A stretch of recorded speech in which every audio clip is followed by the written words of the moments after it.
I hope you're doing well. If you're new to this channel, my name is Sara. I post Urdu related content every single week. I post grammar lessons, vocabulary lessons, and just colloquial Urdu. This is a grammar lesson, more specifically, part 2 of the past simple tense series. If you want to check out the first video, click on this link provided. I upload free Urdu lessons every week. If that's something you might be interested in, go ahead and subscribe to the channel. Okay, so in the part 1, I told you that in the past tenses, we need to identify the verbs.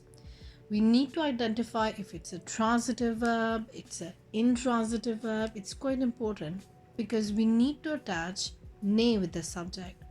The ne only comes with the transitive verbs, so it's quite important to know which verb we are using. So for example, if you want to describe something you did last week, suppose you went for a swim, you need to identify the verb swim. You want to say, I slept on a waterbed. So slept, look at the verb slept. What do you think? Do you think it's a transitive verb or do you think it's an intransitive verb? How would you recognize this? It is an intransitive verb. Why? Because an intransitive verb only has a subject and a verb. I is the subject and slept is the verb.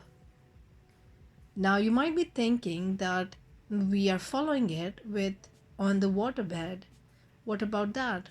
While there may be words or phrases following an intransitive verb, they're not the direct object. How you know that this is not a direct object is you say I slept and then you'll say what.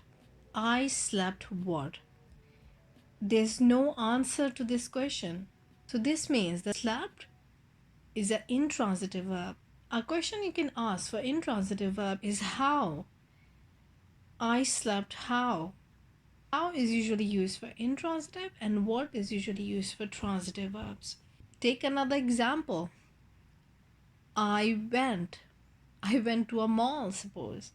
Although malls are pretty much closed right now. But let's say I went for a walk. Here, if you say I went, what? Doesn't make sense. So went is an intransitive verb. I'm stressing this point because it's quite important and a lot of my students make this mistake. They find it quite hard to identify the verbs. Now what we learned is intransitive verbs don't have a direct object. There's nothing that is acted upon by the subject. We also learned that physical behavior and movement verbs are mostly intransitive verbs. Now let's study some common intransitive verbs. For example, ana, jana. These are quite common, right? For example, you can say, I went to a restaurant last week. For that, you have to use jana. Bola is to speak. Jina. Uthna. Jagna. Uthna is to get up in the morning. You can use jagna, which is more specific, to rise or to awake. Muskurana, that is smile. Muskurana. Pahunchna. Rona, that is to cry. Dar jana, that is to be afraid. Bhool jana, forget. Banna, to become. Nahana, to take a bath, to shower. Nachna, harna. Jeetna, samajhna. Milna, charna. As you can see, all of these words are ending with na. That means they are infinitive verb and we have to conjugate them in a proper tense. For example, here we are conjugating them in a past simple tense. So we have to put proper suffix with them as we do with all the tenses. First, take this verb. Let's say jagna, right? So jagna is an infinitive verb. The first thing we'll do is we'll remove the na. The part that's left is called the verbal stem, jag. Now with the verbal stem, we have to put a specific suffix, which depends upon the number and gender of the subject. Usually with the transitive verbs, it depends upon the number and gender of the object. But with the intransitive verb, because there's no direct object, it will directly depend upon the number and gender of the subject. So that's why it's a little lazy. Let's see what the suffixes are. The suffixes are a for single masculine subject, a for plural masculine subject or formal masculine subject. So that means the a is added for a man who we want to give respect. E for feminine singular subject and E for feminine plural subject. Because here we don't have hair or hair, therefore we have to add the nasal sound in the suffix. Now let's combine these suffixes with the verbal stem. Can you do it? Pause the video and comment down below if you can. So it will become jaga, jage, jagi, jagi. Pretty simple, right? How would you say I woke up? Do you remember what I is? It's me. Simply, you'll say me jaga if you're a man. Hum jage for plural man. Hum can be used for a single person as well. That's more royal. My grandma was from Lucknow, and people from Lucknow talk like that. In fact, I know a lot of Lucknowi people who talk like that. Okay, now let's move forward. Now, if you're female, you will say, मैं जागी, हम जागी, हम जागी.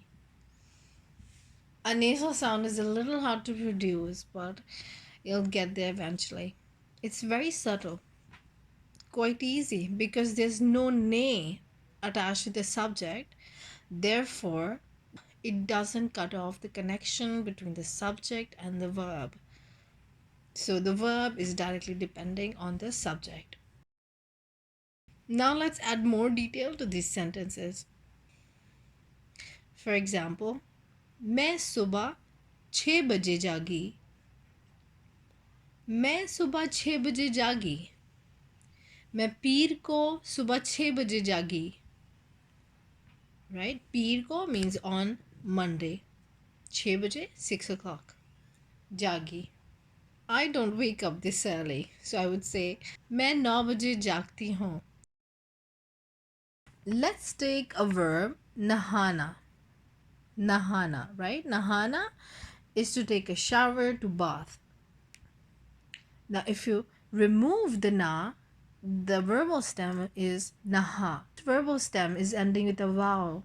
So in this case, if you add a suffix for a man, it will become naha-a.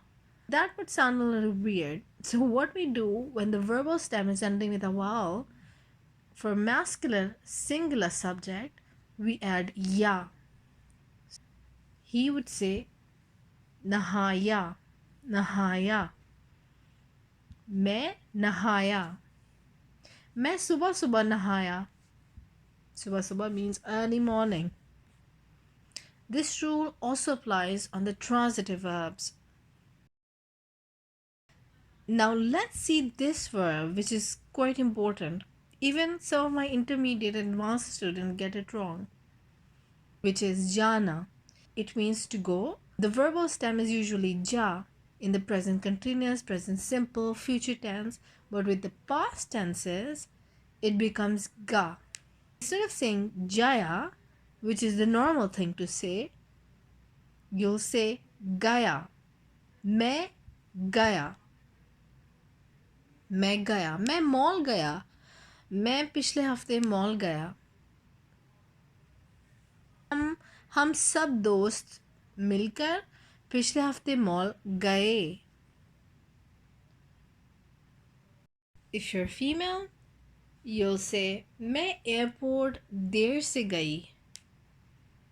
मैं गई. For plural, it will become गई. गई. So the ya suffix is for masculine singular. पिछले साल मैं पाकिस्तान गई. वो सब्जियां खरीदने के लिए बाजार गया. तुम्हारी बिल्ली कहाँ गई? तुम्हारी बिल्ली कहाँ गई? Billi is the subject, female subject, so it will become gai.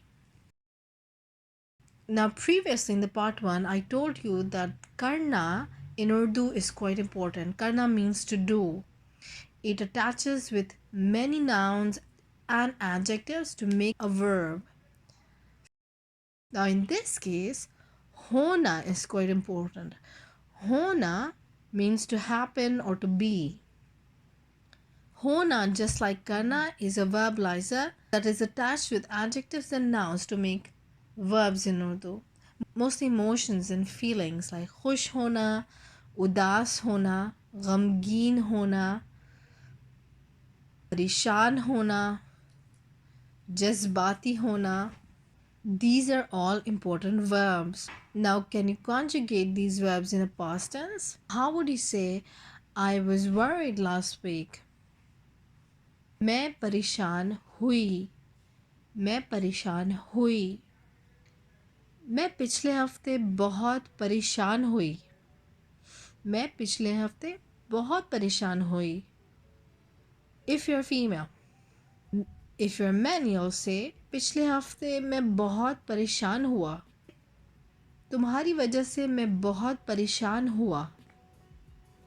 मैं बहुत परेशान हुआ. तुम्हारी वजह से means because of you. की वजह से is a postposition and I made a whole video about it. You can check out the link here. That is it, guys. I hope you learned a lot through these videos. These videos take a lot of time and management, so if you want to support me, you can support me on Patreon. I'll make a part 3 where I'll provide you more sample sentences. In the meantime, I made these 3 videos about using the past simple tense where I describe my past week, I describe a bad day, a good day.